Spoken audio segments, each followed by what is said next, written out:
Hello and welcome to Gary's Garage. Today what we're working on is the Touareg. I've done lots of videos on the Touareg. We're doing another maintenance item today, and that is replacing the brake fluid, or bleeding the brakes as it's called.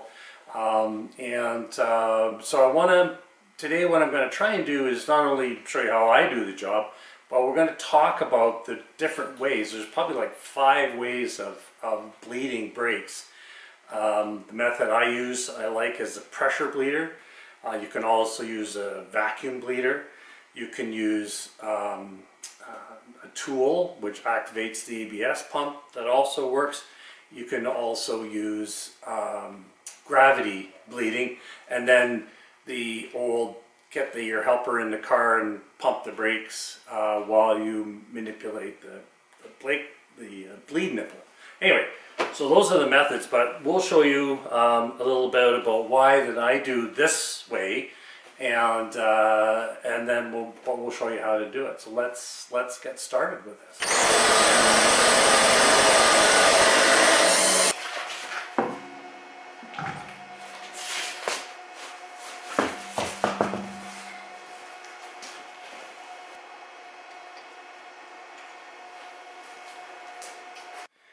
Well, now that I have the car up on the lift and the wheels off, the next step is to get access to the master cylinder. And on these Touaregs, they are hidden under the windshield cowl cover.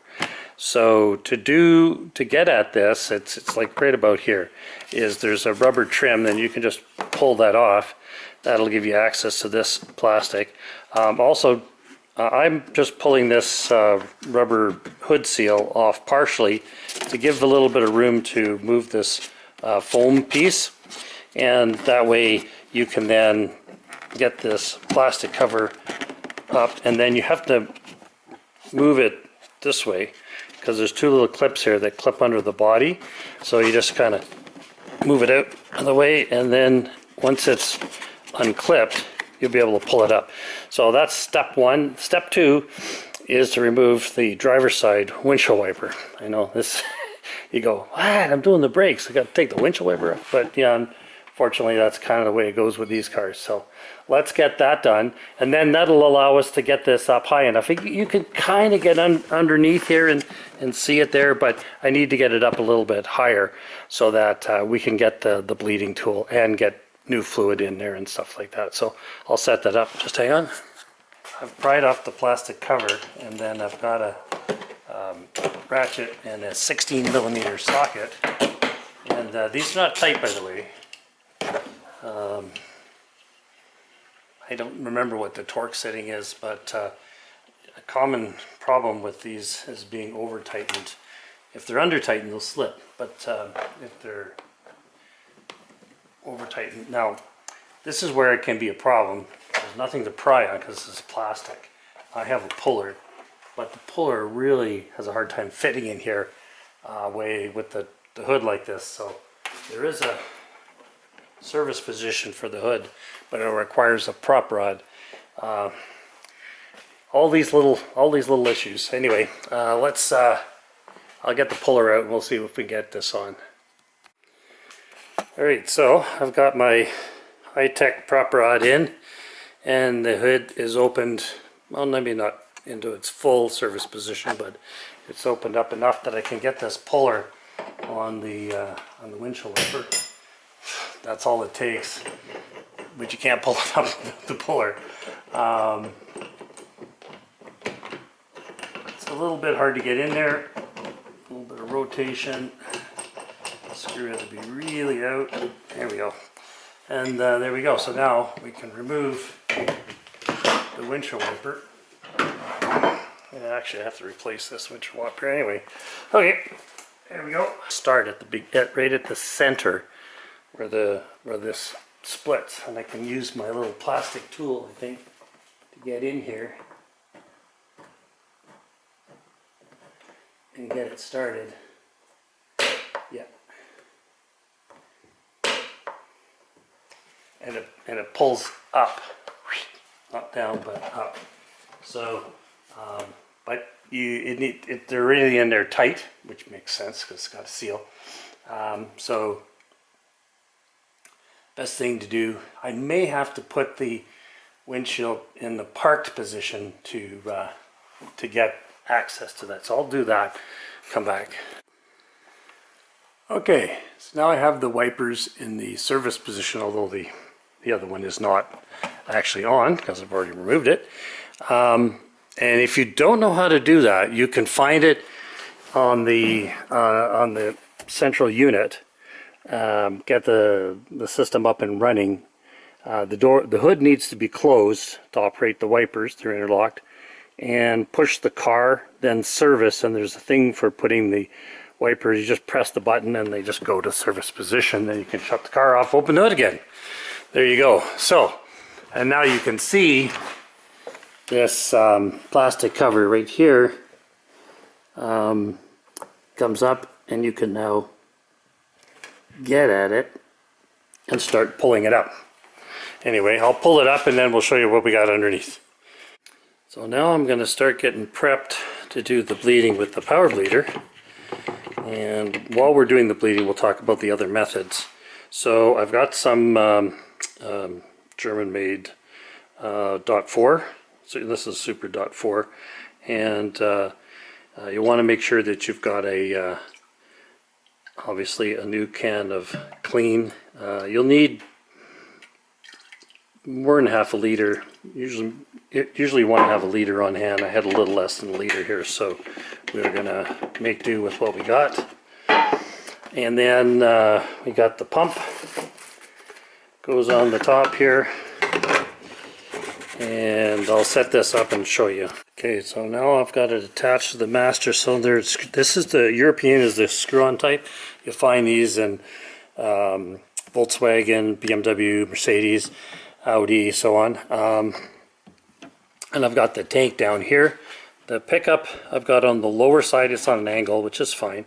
And then you want to pump this up until the gauge reads at least over 10 pounds. You don't want to ever go too high. I usually like about 12 pounds on the tank. So what does this do? Well, it obviously puts a low pressure on the system, including the reservoir, and which will allow the brake fluid to flow. And because the brake fluid is in the reservoir here, and there's a hose attached, as the brake fluid flows, it will automatically refill the master cylinder. So that's why this is a great tool. Okay. Anyway, so now what we're going to do is raise the car a little bit, and we're going to start. On the right rear caliper to start the bleeding process. Okay, I'm over at the right rear, and I've set up my catch bottle. And this is a 4-pot caliper, so it's a rigid mounted caliper, and two pistons on the front, 2 pistons on the back. And so what we're going to do is start off by, this is a 11 millimeter, which you can always use a 7/16 if you don't have metric. And I'm going to open the back one and then just monitor the fluid as it goes through. So as this is flowing, this is the one that you need to run a lot of fluid through, because it's got to go through all the lines that go from the front of the car to the back of the car. And that has to go into these, it'll go in the bottom or middle of these pots here, and then the fluid has to come out and fill the bottle. So there's fluid running right now. It's hard to see, but make sure we're got enough on the opening. And then if you go to the front, you'll be able to tell that the fluid is flowing, because you can see the fluid in the hose, and there should be a little bubble at the top, and then the bubble will be leaning towards the reservoir. If you stop the flow, the bubble will center in the top of that. So that's how you tell if it's flowing. So we know the new brake fluid is going in. The old brake fluid is coming out at the back left corner, and you can see already how the fluid is going in. And it doesn't look too bad. It's a few years old, but it doesn't look bad. So we'll run through a bunch of fluid, and then I'll show you on the. So what we do is we do the back, and then we do the front. It's because the fluid that comes in the front comes from the back. It goes through. Depending on the design, some have pipes that go from the back to the front. This one has a passage inside, so that the fluid goes from one side to the other. And then you want to do the ones on the front side. So I'll do that, and I'll show you how we do the front. It's going to be very, very similar. The order that you do it is right rear, right front, and then left front. And the reason why we do that is this is the one that's the farthest from the master cylinder, and then you finish with the one that's closest to the master cylinder. And okay, so let's go. Once you've got your bleeding done, just a little bit of brake clean on the where the nipples are to remove any spilled brake fluid, and then you can just wipe it down. You're good. So now doing the third one at the front right, and the front calipers, although they're bigger physically, and the piston diameters are probably larger, I'm sure they are. The bleed nipples are 8mm instead of 11mm. So just like the back, we start with the inside one and then do the front. Now this one also has a brake wear sensor wire, and to keep it out of the way, it's clipped inside the bleed nipple on the back here. So I'll show you when to put it back together. So let's just get this one bled out. There we are. So we're now at the last location, and we can check our brake fluid going in, and it's still feeding well, so there's still lots of fluid available. It's refilling the master as we go, so it's flowing quite good. So this is a good time, I think, to talk about the different methods of bleeding. So probably one of the most common is a vacuum bleeder, where you put a hose on here and you have a vacuum pump and a little container that takes the brake fluid. Now these work really good.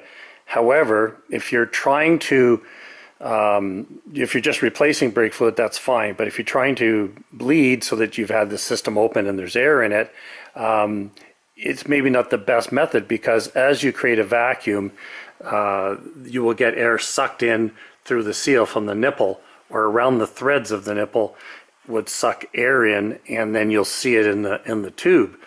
So even if there was no air in the system, you would see air, and then it becomes difficult to know what your status on the air is concerned. The power bleeder is much better. It pushes the air through, and you would see if there was any air in the system, you would see the little bubbles in the hose, and you would see them moving as the fluid moves through the through the line. So the other methods that there are would cover gravity. Gravity works actually quite well. But if you have a line that has a high point, and somewhere in the car there probably is a spot where it goes up and then down, if there's air caught at the top and you're gravity bleeding, the speed that the fluid's flowing is not enough to push the air down, hence you won't get all the air out. It's a good way of starting off.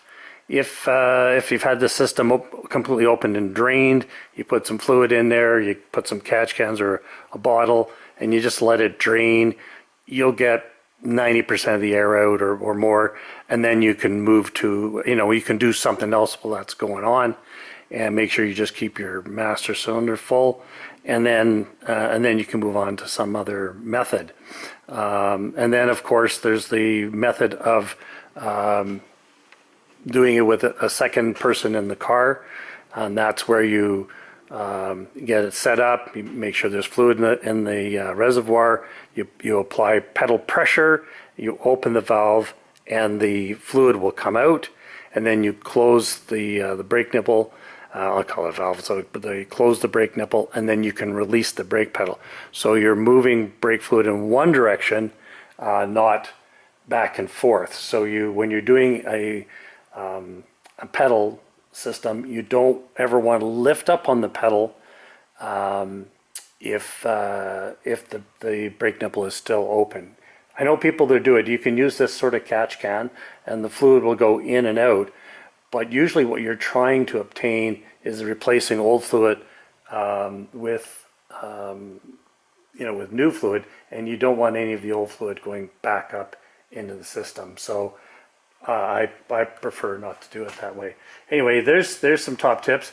We're just, all that's left to do now is just I just got one more bank to do, just the outer part of this guy, and then we're going to wrap up this job. So I'll see you back in a sec. Alright, so I've disconnected the power bleeder, which pressurizes this, and now it's just time to check the level. This fluid is so clean you can't really see it, but if you're just catching there, you'll see that it's slightly below the max line, but that's okay because the brake pads are partially worn. It doesn't need to be at the full level. And so if you're changing the brakes, if you don't extract some of the fluid when you're doing the pads, when you push the calipers back in, the brake fluid would overflow, so you need to stay on top of that. So anyway, so that is the basic part. Kind of running out of time today, so I'm not going to do the software system where you can run the ABS pump. So what that means is I've bled the system, it's got new fluid in it, but the ABS pump doesn't have new fluid in it, has old fluid.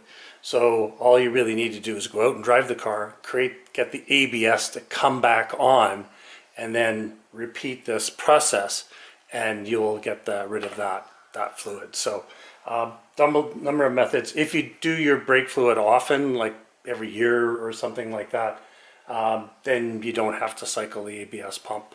If you don't do it that often, then you'll need to cycle the pump. So I did not have enough fluid to cycle the pump, so I'm gonna get some more, and then I'll do it.